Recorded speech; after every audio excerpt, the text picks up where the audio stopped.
ইউনূস আর থাকতে চাইছেন না, ইউনূস চলে যেতে চাইছেন। সবাই তাকে খুব বোঝাচ্ছে। সবাই মানে কোন সবাই? যারা ইউনূসের সঙ্গে থেকে ক্ষমতার মধু লুটেছে এতদিন, ইঁদুর থেকে বাঘ হয়ে যাওয়া ওই ছাত্র জনতা, ওই সব নেতারা, তারা এখন মহা বিপদে পড়েছে।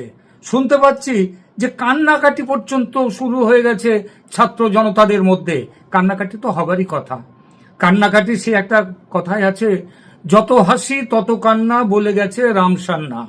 হ্যাঁ, তো এই রামসান্না যে কথা বলে গেছেন, এই হাসি কান্না যারা খুব হেসে এসছেন, আজকে বিভিন্ন জায়গায় খবর দেখতে পাচ্ছি, ওই সাজ্জিদ আলম, হাসনাত আবদুল্লাহ, আরো কি সব সজীব ভুঁইয়া টুইয়া, এদের চোখের জলে বুক ভেসে যাচ্ছে, এমন সব ছবি বেরিয়েছে। আমাদের এখানে মেনল্যান্ড মিডিয়ার যেটা মেইন স্ট্রিম মিডিয়া, সেই মিডিয়ায় খবর আসছে যে এখানে নাহিদ ইসলাম দেখা করতে গিয়েছেন, সারা রাত ভোর বুঝিয়েছেন, বহুক্ষণ ধরে বুঝিয়েছেন, তারপরে সাংবাদিকদের সামনে এসে বলেছেন স্যার থাকতে চাইছেন না, আমরা অনেক করে বোঝাচ্ছি, কিন্তু স্যারের একটাই কথা, আমি কাজ করতে পারছি না। স্যারের যে 5 বছর 6 বছর ধরে উনি থাকবেন সংস্কারের নামে, তার সংস্কারের গাড়ি চলতেই থাকবে, আর উনি ওদিকে থাকবেন সংস্কার, এই সবগুলো যে সেসবগুলো মাথা থেকে মোটামুটি বিদায় নিয়েছেন। এখন উনি চিন্তা করছেন যে থাকলে কি বিপদ এবং না থাকলে কি বিপদ। থাকলে বিপদ হচ্ছে যে এরপরে তার জায়গা হবে গারদে চলে যাবেন তিনি। শেখ হাসিনার আমলে তিনি এ কোর্ট থেকে এই আদালত থেকে সেই আদালতে দৌড়ে বেরিয়েছেন, কিন্তু তাকে জেলখানায় ঢোকানো হয়নি। বিশ্বের সমস্ত যারা বড় বড় বুদ্ধিজীবী, দেশ জোড়া মানুষ, বিদেশ জোড়া মানুষ, তারা করেছেন কি, ইউনূসের দুঃখে কাতর হয়ে কেন হাসিনা তাকে এমন বিপদে ফেলছেন, এই জন্যেই তারা খুব ব্যস্ত হয়েছিলেন। তারা বারবার রিপ্রেজেন্টেশন দিয়েছেন, আবেদন দিয়েছেন। এবার এখনো পর্যন্ত ইউনূস থাকুন, পৃথিবীর কোনো বিশিষ্টজন বলছেন না যে ইউনূস ক্ষমতায় থাকুন। কারণটা হচ্ছে ইউনূস এই 10 মাসে, প্রায় 10 মাসে গত যে খেল দেখিয়েছেন, তাতে সবার সব রকম তার উপর থেকে আশা ভরসা চলে গেছে। এখন তাই আকাশে বাতাসে বাংলাদেশে একটাই বাজনা বাজছে, ঢোলের একটাই বোল, সেই বোলটা হলো ইউনূস থাকবে কতক্ষণ, ইউনূস যাবে বিসর্জন। খবর পাচ্ছি নাকি এয়ারপোর্ট, সেখানে বিশেষ নজর দেওয়ার নির্দেশ এসে গেছে যে সেখানে যেন কেউ পালাতে না পারে। কেউ পালাতে না পারে মানে কারা? এবার তো আর আওয়ামী লীগের ওখানে কেউ নেই যে যারা পালাবে, কিংবা ওখানে সেনা পালাবে না। পালাবে কারা? পালাবে ইউনূস এবং তার দলবল। শুনতে পাচ্ছি যে বিভিন্ন বিমান বন্দরের সতর্কতা জারি হয়েছে, যেন নজর রাখা হয় এরা যাতে পালিয়ে অন্য দেশে না যেতে পারে। এরা মানে কারা? ইউনূসের দলবল। এমনকি ইউনূস কি এর মধ্যে আছেন? না থাকার কোনো কারণ নেই। তিনি তো পালের গোদা, নাটের গুরু। বাংলাদেশকে আজকে ধ্বংসের মুখে নিয়ে গেছেন যে মানুষটি, তার প্রধান হচ্ছেন ইউনূস। যদি ক্ষমতায় বসার পরে তিনি সত্যিকারের রাজনীতিবিদ, কূটনীতিবিদ এবং রাষ্ট্রনায়কের মতো ব্যবহার করতেন, তার মতো বিচার করতেন, সেই অনুযায়ী যদি চলতেন, তাহলে বাংলাদেশ আজকে এই জায়গায় পৌঁছতো না। তিনি সব দিকেই শেষ করেছেন বাংলাদেশকে। বাংলাদেশের পাশে দাঁড়াবার মতো দেশ হচ্ছে এখন শুধুমাত্র পাকিস্তান। সেই পাকিস্তানেরও আর অস্তিত্ব, তাদেরও আর মানে গৌরবোজ্জ্বল বলে ব্যাপার কোনোদিনই ছিল না। আর এখন তো তাদের গায়ে শক্তিই নেই।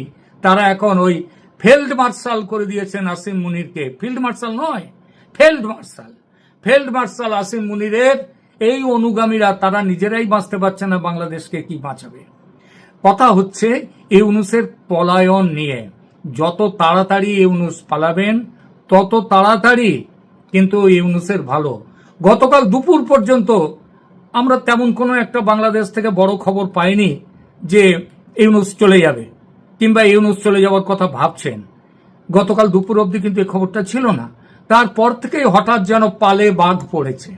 এই পালে বাঘ পড়ার আগে কালকেও কিন্তু ইউনূসের নেতৃত্বে উপদেষ্টা পরিষদ বসেছিলেন, এবং তারা বসে থেকে তারা বেশ কিছু কালকে নতুন আইনও পাশ করেছেন। তাতে সরকারি চাকরি করে যারা, তাদের চাকরি কত সহজে এবং কত বিনা প্রতিবাদে এবং আইনের আশ্রয় না নিয়ে কিভাবে চাকরি খাওয়া যায়, এমন জিনিসের আইনও গতকাল পাস করেছে এই সরকার। কিন্তু তারপর থেকে যে ওই যে বললাম পালে বাঘ পড়া, সেই পালে বাঘ পড়া আমার মনে হয় কোনো দুঃস্বপ্ন দেখার থেকেই বোধহয় এই সূত্রপাত হয়েছে। ইউনূস ভেবেছেন আর আমার রক্ষা নেই। গত পরশু আপনাদের মনে আছে খলিলুর রহমান, বাংলাদেশের NSA ন্যাশনাল সিকিউরিটি অ্যাডভাইজার, সেই খলিলুর রহমান তিনি তো হচ্ছেন একটি কি বলবো, খলিলুর রহমান হচ্ছেন একটি বাংলা কথায় দুরন্ত জিনিস। এই দুরন্ত জিনিস তিনি বারবার বলেছেন যে বাংলাদেশে কোনো ওই যে চুক্তি হয়নি, কিসের ব্যাপারে না, ওই যে ওই করিডর দেওয়ার ব্যাপারে চুক্তি হয়নি, কোনো কথাই হয়নি, এগুলো গুজব বলে তিনি উড়িয়ে দিতে চেয়েছেন। কিন্তু ওগুলো যে গুজব নয়, বাংলাদেশে মার্কিন সেনা ইতিমধ্যে এসে বসে গেছে, মার্কিন বিমান বাহিনীর লোকজন তারা এসে গেছে, তাদের প্ল্যান। এরপরে আরেকটি ভিডিও করব আজকেই, সেখানে আমি বলবো যে তাদের কি প্ল্যান। তারা বাংলাদেশে আসছে, তারা ঢাকার বড় হোটেলে তারা উঠেছেন এবং তাদের প্ল্যান হচ্ছে ওখান থেকে চলে যাবেন তারা আরাকানে, রাখাইন প্রদেশে যাবেন এবং তাদের পরে এরপরে বড় বিশাল কার্গো বিমানে জিনিসপত্র আসছে। এই জিনিসপত্র যে শুধু সেবা করবার জিনিসপত্র নয়, এটা নির্দ্বিধায় বলা যায়। তো এই যে সবগুলো বড় কার্গো বিমান আসছে, এই যে আমেরিকান সৈন্যরা এসে কক্সেস বাজারে সেখানে ঠাঁই গেড়েছে, এই যে বড় বড় আমেরিকার যে 4 জন এয়ারফোর্সের বড় কর্তা তারা এসে এখন ঢাকায় রয়েছেন, তারা আজকালের মধ্যেই চলে যাবেন, তারা এই কক্সেস বাজার হয়ে তারা চলে যাবেন মানে রাখাইন প্রদেশে। তার মানে রাখাইন প্রদেশে আমেরিকার সৈন্য যাওয়ার পেছনে তারা আসছেন। কোত্থেকে আসছেন? তারা উড়ে সোজা রাখাইনে যাচ্ছেন না, সেরকম যাওয়ার তাদের সুবিধাও নেই, তারা আসছেন বাংলাদেশে, তারপর ঢাকা থেকে তারা বেরোচ্ছেন। এগুলো কি এমনিতেই হয়? আজ যে বলছিলাম খলিলুর রহমান দারুণ দামি জিনিস, ওই দামি জিনিসের কথা শুনছিলাম যে উনি 2001 সালে পালিয়ে গিয়েছিলেন এখান থেকে। কেন পালিয়েছিলেন? একটি খুনের মামলায় আসামি হওয়ার জোগাড় হয়েছিল তার। কিসের খুনের মামলা?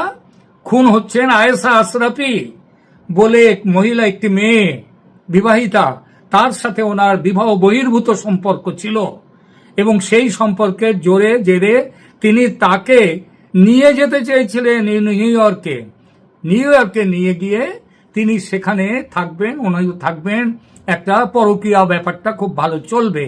শেষ মুহূর্তে সেই খবর জেনে যায় আয়েশা আশরাফির স্বামী, তিনি তার লাইসেন্স বন্দুক দিয়ে, পিস্তল দিয়ে তিনি গুলি করে খুন করেন আমাদের সেই নায়িকাকে, আয়েশা আশরাফিকে, এবং তারপরে তিনি নিজেকে গুলি করেন। এখানে অনেক প্রশ্ন আছে পুলিশের। প্রশ্নটা হচ্ছে এই গুলি করার পেছনে অন্য কোনো পক্ষও ছিল, তৃতীয় কোনো ব্যক্তি ছিল। এই তৃতীয় ব্যক্তিকে খলিলুর রহমান কিনা সেটা নিয়েও সেখানে সন্দেহ খুবই ছিল। তখন বাংলাদেশে চলছে কেয়ারটেকার গভর্নমেন্ট, যে কেয়ারটেকার গভর্নমেন্টের প্রধান উপদেষ্টা তার প্রাইভেট সেক্রেটারি ছিলেন এই খলিলুর রহমান। সুতরাং তিনি তাকে, খলিলুর রহমানকে বলেন ইমিডিয়েটলি বাংলাদেশ ছেড়ে আমেরিকায় চলে যাওয়ার জন্য, এবং খলিলুর রহমান পালিয়ে যান। শোনা গেছে জাল পাসপোর্ট করে ছদ্মনাম নিয়ে অন্য নামে তিনি আমেরিকায় গিয়েছিলেন। তো এই হচ্ছে খলিলুর রহমান। তিনি যখন এখানে প্রধান উপদেষ্টার সচিব ছিলেন, ব্যক্তিগত সচিব, সেই সময়ও তিনি officially world trade organization WTO তার কর্মচারী ছিলেন, জেনেভাতে তার অফিস তাদের আন্ডারে ছিলেন। সেই অবস্থায় তিনি এই দ্বিতীয় চাকরিটি করেন, যেটা হচ্ছে ক্রিমিনাল অফেন্স।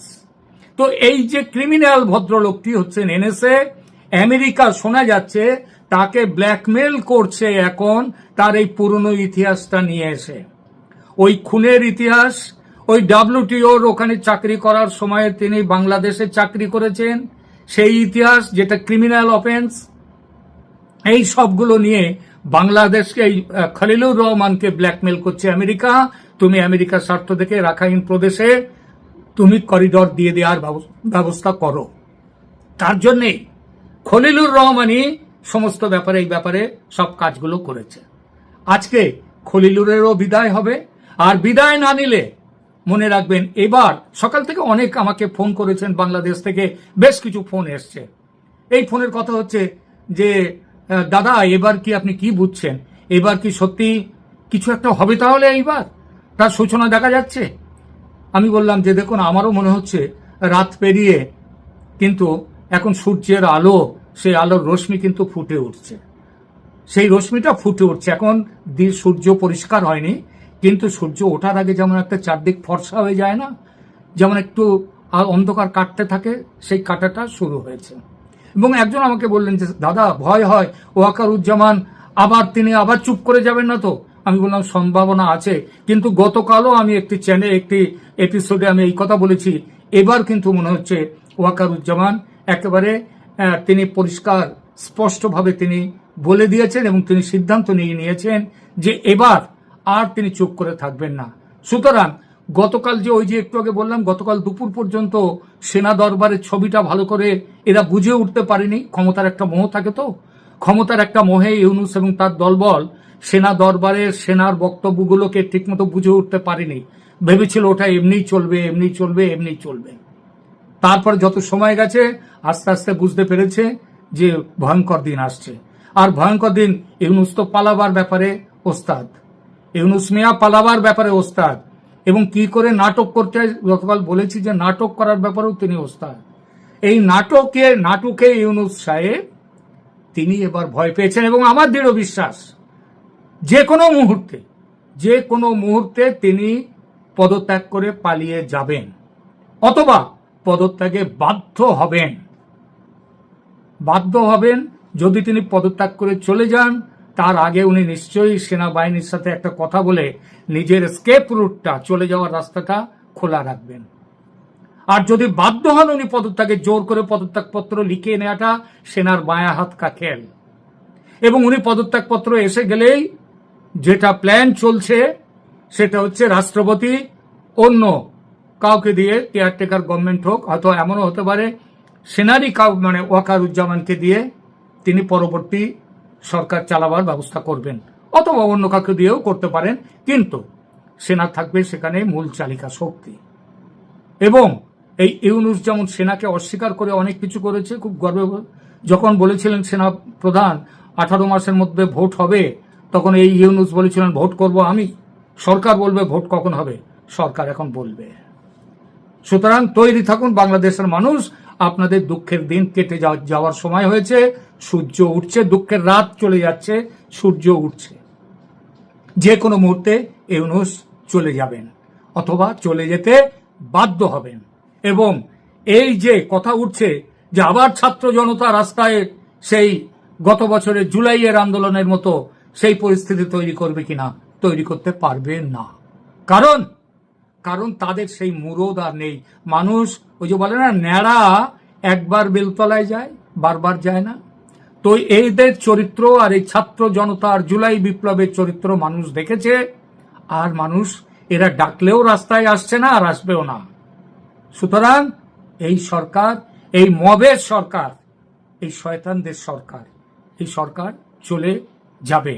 আবার বলে দিই, যত সময় যাবে ওই বিসর্জনের বাজনা তত স্পষ্ট হবে, তত পরিষ্কার হবে। কি বাজনা, কি তার বলটা কি? ইউনূস থাকবে কতক্ষণ, ইউনূস যাবে বিসর্জন, ইউনূস থাকবে কতক্ষণ, ইউনূস যাবে বিসর্জন।